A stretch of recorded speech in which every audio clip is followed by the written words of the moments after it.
witajcie, dzisiaj mam tu. Pokażę wam. Dzisiaj mam tu dokładnie cukierek. Pokażę wam, że ktoś zna. Cukierek taki, może ktoś zna, nie wiem. Tu mam ten cukierek i ten cukierek wygląda ok. Wam się będzie podobać. Dobra. I mam tu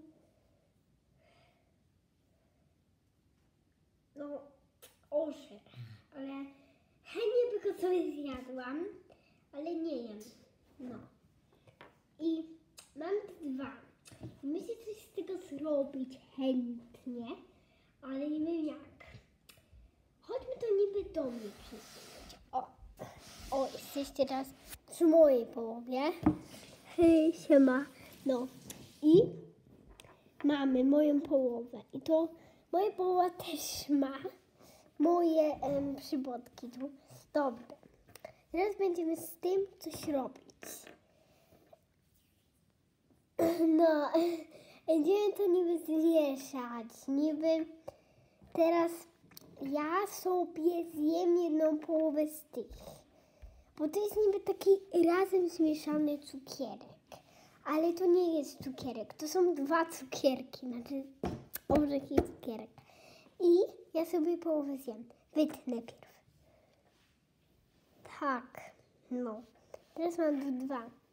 Zrobimy za to miejsce, żeby było fair, jaki tu mam wziąć. Wybiorę po prostu tak. Dobra. Jestem.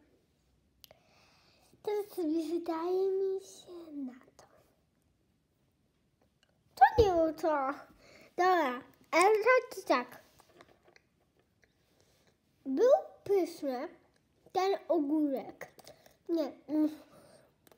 Ten orzech był pyszny. Nie jest zły. A tu mam cukierek. Nie, nagranie się. Dobra. Widzicie? Zjadłam teraz to, co chciałam. I został nam cukierek. Co mam zrobić z tym cukierkiem?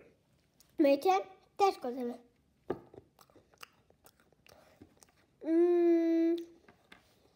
Był dobry. Super. Dałem tak. I